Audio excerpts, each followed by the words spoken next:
Okay, here we go. Letter number 11.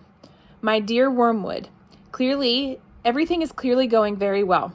I am specially glad to hear that the two new friends have now made him acquainted with their whole set.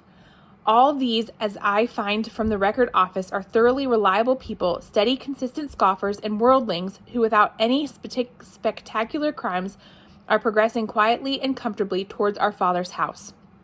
You speak of there being great laughter. I trust this does not mean you are under the impression that laughter, as such, is always in our favor. The point is worth some attention.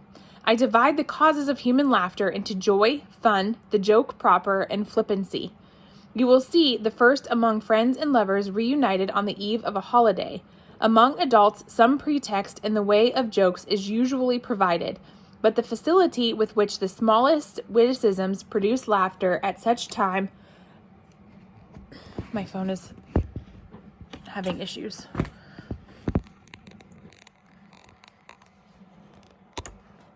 Okay. Sorry.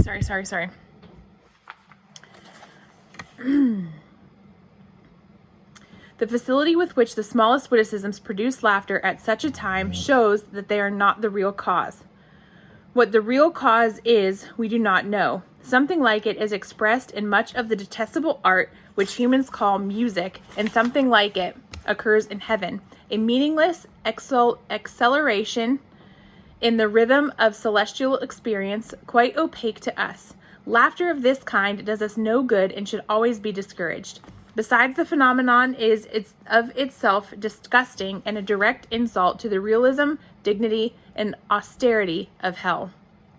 Fun is closely related to joy, a sort of emotional froth arising from the play instinct. It is very little use to us. It sometimes can be used, of course, to divert humans from something else, which the enemy would like them to be feeling or doing, but in itself it has wholly undesirable tendencies. It promotes charity, courage, contentment, and many other evils. The joke proper, which turns on sudden perception of incongruity, is a much more promising field. I am not thinking primarily of indecent or bawdy humor, which, though much relied upon by second-rate tempters, is often disappointing in its results. The truth is that humans are pretty cleverly divided on this matter into two classes. There are some to whom no passion is as serious as lust, and for whom an indecent story ceases to produce lasciviousness precisely insofar as it becomes funny. There are others in whom laughter and lust are excited at the same moment and by the same things. The first sort of joke about sex, because it gives rise to many incongruities. The second cultivates incongruities because they can afford a pretext for talking about sex. If your man is of the first type, bawdy humor will not help you. I shall never forget the hours which I wasted, hours to me of unbearable tedium, with one of my early patients in bars and smoking rooms before I learned this rule. Find out which group the patient belongs and see that he does not find out. So they're talking about crude humor is what he's saying. Sometimes it makes people turn away from God, and sometimes it doesn't work. The real use of jokes or humor is in quite a different direction, and it is especially promising among the English who take their sense of humor so seriously that a deficiency in this sense is almost the only deficiency at which they feel shame. Humor is for them the all-consoling, and mark this, the all-excusing grace of life. Hence, it is invaluable as a means of destroying shame. If a man simply lets others pay for him, that he is mean. If he boasts of it in a jocular manner and twists his fellows with having been scored off, he is no longer mean, but a comical fellow. Mere cowardice is shameful. Cowardice boasted of, which humorous exaggerations and grotesque gestures can be passed off as funny.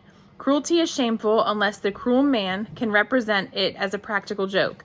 1,000 bawdy or blasphemous jokes do not help towards a man's damnation so much as his discovery that almost anything he wants to do can be done, not only without the disapproval, but with the admiration of his fellows, if only it can get itself treated as a joke. And this temptation can be almost entirely hidden from your patient by the English seriousness about humor. Any suggestion that there might be too much of it can be represented to him as puritanical or as betraying a lack of humor. But flippancy is the best of all. In the first place, it is very economical. Only a clever human can make a real joke about virtue, or indeed about anything else. Any of them can be trained to talk as if virtue were funny. This is meaning like good things, like virtuous qualities. Among flippant people, the joke is always assumed to have been made. No one actually makes it, but every serious subject is discussed in a manner which implies that they have already found a ridiculous side to it. If prolonged, the habit of flippancy builds up around a man, the finest armor plating against the enemy that I know, and it is quite freeing from the dangers inherent in other sources of laughter. It is 1,000 miles away from joy. It deadens instead of sharpening the intellect, and it excites no affection between those who practice it. So one who's flippant is just like, I don't really care about that. You're not thinking that virtues are important, kind of just not caring about things. And when you can turn things that are important into jokes, then there comes an element of desensitization to their importance. So that was that letter.